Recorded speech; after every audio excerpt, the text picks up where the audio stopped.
Hello, everyone, and welcome to the Second to None podcast. My name is Blaine Gilmer, and I am here hosting Second to None by myself this episode as Tavares King is away on some business, unable to join me today, but I am going to be bringing you, as you can see on the 365 Sports YouTube channel, SEC Week 7 Reaction Monday. That's what this episode is all about, guys, and we are bringing you the news, notes, and analysis from this past week. Also, Ed Orgeron is out at LSU. Well, kind of. He's now turned into a interim head coach as they are searching for their next head coach. They've talked him in somehow to staying on for the rest of the year, which is, I guess, admirable by Ed O. But, Ed O's dangerous when he's an interim coach. That's when he does most of his really, really good work and talks people into, more oftentimes than not, of him getting to get the head job. So, I'm sure LSU will have a great rest of the season with that interim moniker there attached to his name.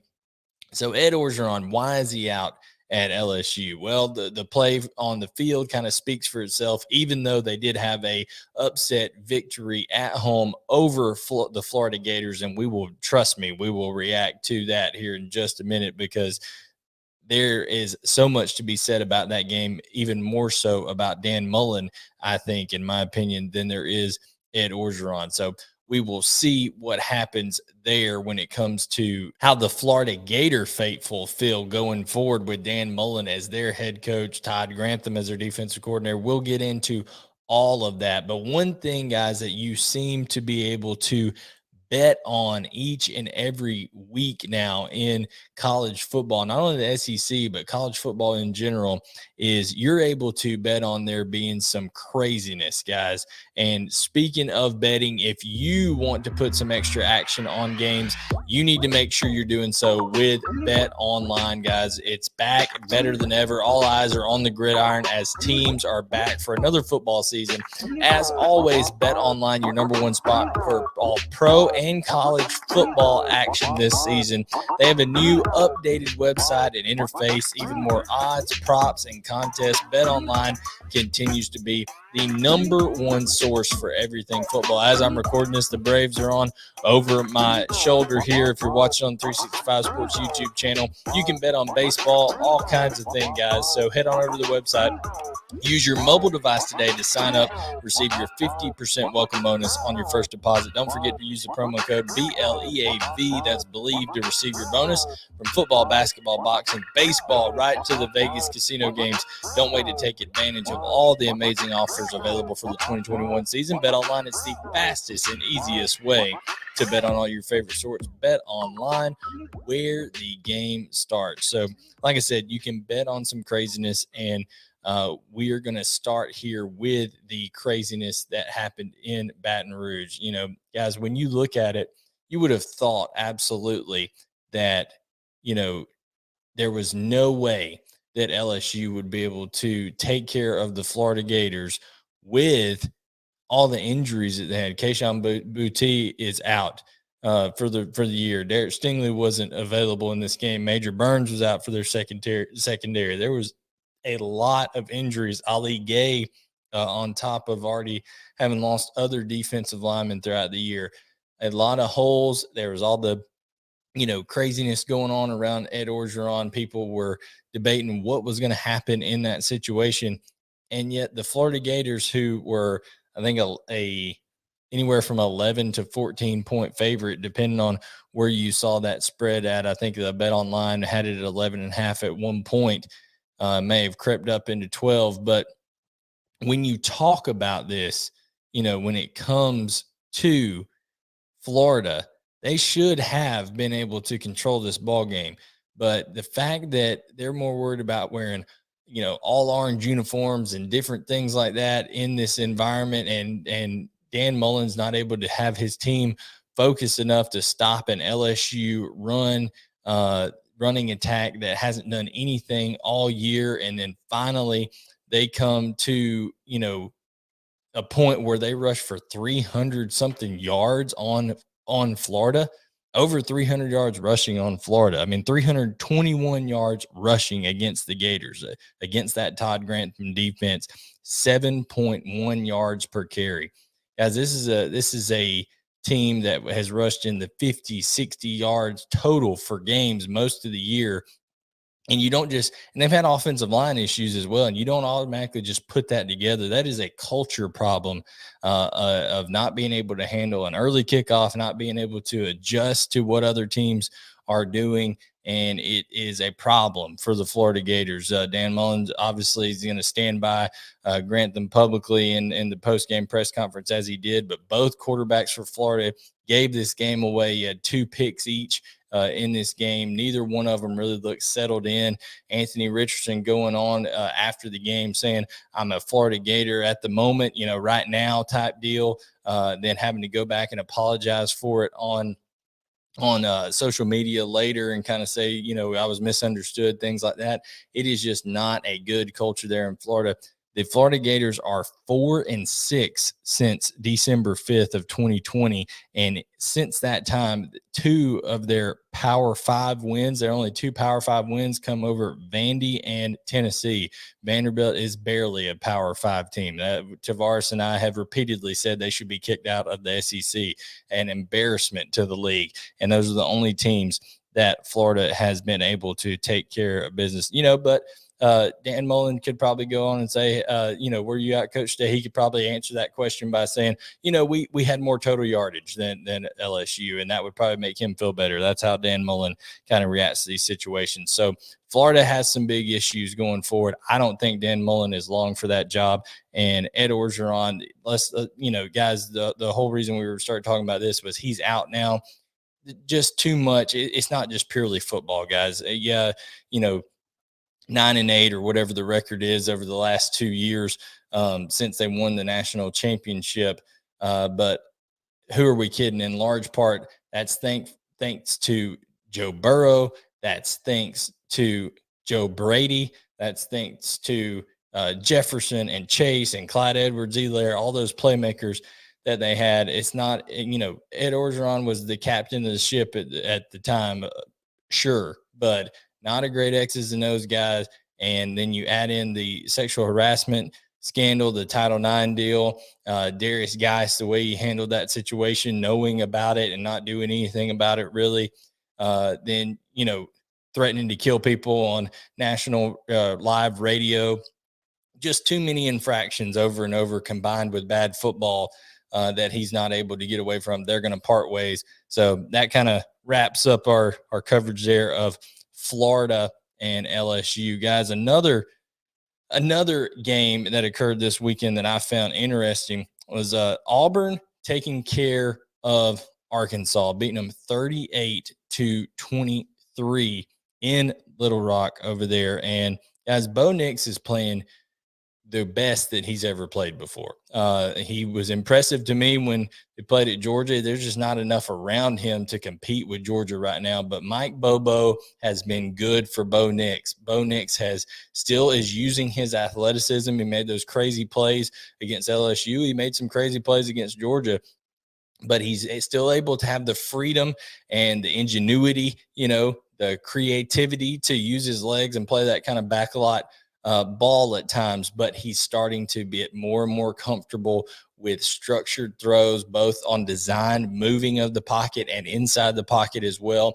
Auburn started to have some more explosivity in their offense. They had a 71-yard touchdown pass to Demetrius Robertson, and then also Javarius Johnson, 39-yard touchdown. And Bo Nix was able to just trust what he saw, go downfield, set up in rhythm and make a deep strike on those throws.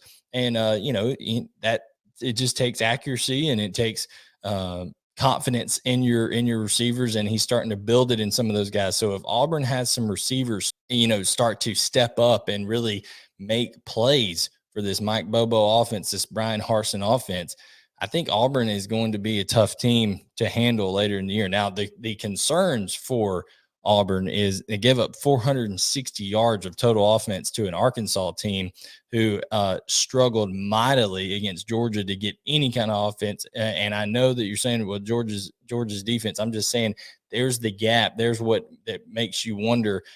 Texas A&M been pretty good on defense this year. I mean, they've started to play a lot better. Obviously, that kept them in the game against an Alabama, allowed them to make the upset of the Tide there in College Station. But Auburn, there's just too much space. They're allowing guys like Traylon, Burks, Traylon Smith to catch the ball, and there's not people 2 and 3 hats there waiting on them.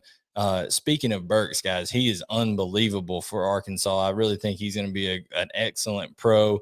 He's a guy who is just so physically gifted and plays the game the right way. So Burks is tough to handle. But when you talk about this Arkansas team, they've had that nice start to the season. Great story. Sam Pittman is getting things kind of turned around there. He's starting to get some recruiting. You give him some more time, things are going to continue to get better in Little Rock. But they, for 2 years now, have just had a murderous schedule, guys. Just unbelievably tough schedule. And that catches up with you after a while. They're a beat up football team from the competitive games that they have had to play. So when you look at it overall, Auburn needs to improve team tackling, getting to the ball quicker, rallying to the ball on the defensive side of the ball. But I really like what Auburn has up offensively, and I think the Iron Bowl is going to be fun this year. I'm not saying Auburn beats Alabama, but there's been worse Auburn teams, in my opinion, that have been able to do some things against Alabama. And this Alabama defense, even though they shut down Mississippi State had 300 yards passing. They don't really try to run the ball that much. We'll see what ends up happening with that Alabama defense. Texas A&M, Florida certainly gave them their problems throughout the earlier part of this year. So we'll see. But that's kind of my take on Auburn and Arkansas. Auburn's a team that really has a chance if they put it together defensively. They've got enough pieces, and Bo Nix is playing good enough football that Auburn could be dangerous going throughout the rest of this year, in my opinion. And then Arkansas, they just need to keep doing what they're doing. KJ Jefferson, use his legs, and they'll be fine going throughout the year. It's just playing in the SEC West is hard enough as it is, and then having a crossover game like a Georgia, things like that, it's been really, really tough on Arkansas. Speaking of Georgia, guys, Georgia has beaten both Auburn and Arkansas, and then they followed up with a win over Kentucky. At the time, all three of those teams were ranked. Those are all three, in my opinion, good football teams, and Georgia made them look like not good football teams. Kentucky held to 51 rushing yards. The lowest amount they had on the year was 137 coming into that game. Chris Rodriguez was averaging well above 100 yards rushing per game, and he had 7 rushing yards on the night. Will Levis made some great plays. I'm telling you, Will Levis is a good quarterback. It's going to continue to improve and get better for Kentucky during his tenure there. But Georgia really, really played a complete ball game. They had 416 total yards.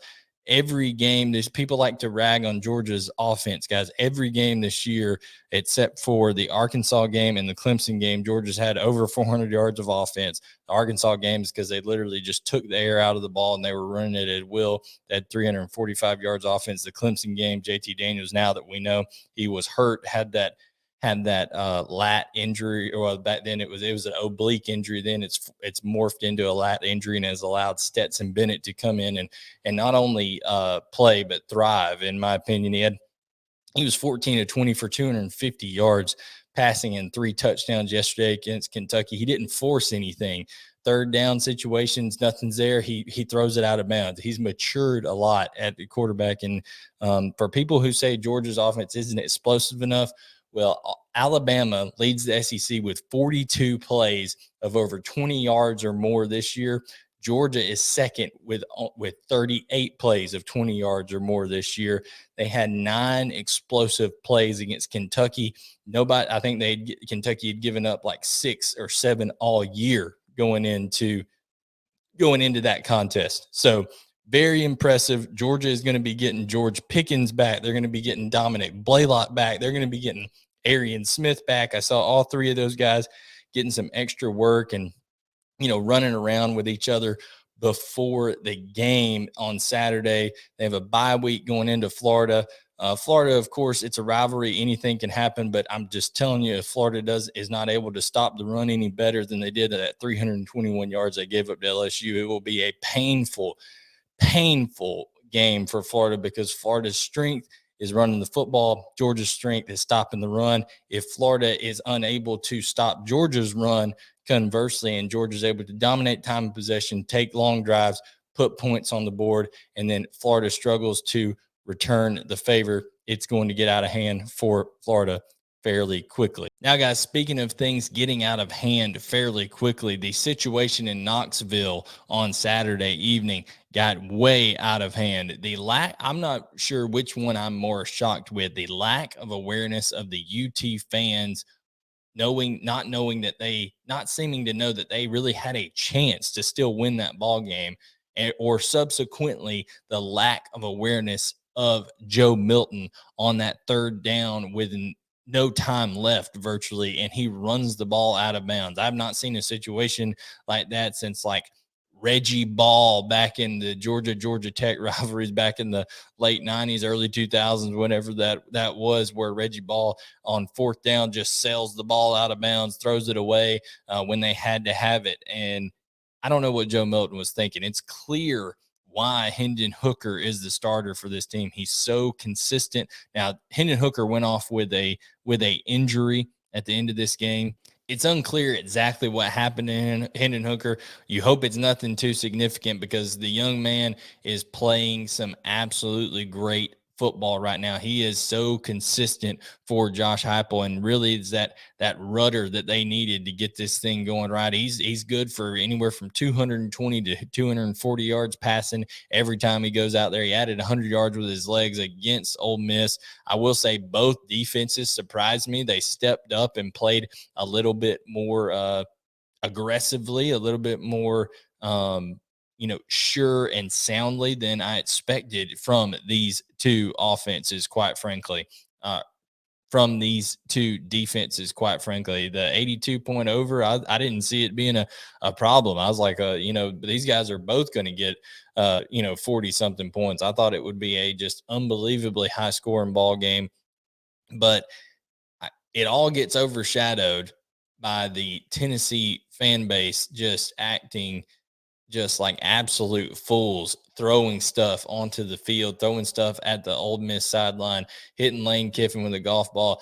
It goes from Lane Kiffin, being the, I guess, pseudo bad guy there in that situation, to they totally, to use a wrestling term, turned him babyface there in Knoxville. People started to feel sorry for Lane Kiffin and for the Ole Miss Rebels because of what the Tennessee fans were doing. An embarrassment. I mean, really, really an embarrassment. I think the tweet of the day was Justin Rowland, who covers Kentucky for Rivals, said that the SEC, if they were really serious about it, they should punish them by making them do all 11 o'clock kickoffs, 11 o'clock in the morning kickoffs for the next several years. I thought that was a great tweet. Unbelievable, way to have some humor about the situation. But really, guys, there was nothing funny about that Tennessee situation. Luckily, nobody that we know of got seriously hurt by that. There were cheerleaders, there were fans, there were band members, there were players, there were coaches that all got hit with different debris and things like that. Things like full mustard bottles being thrown on the field, golf balls.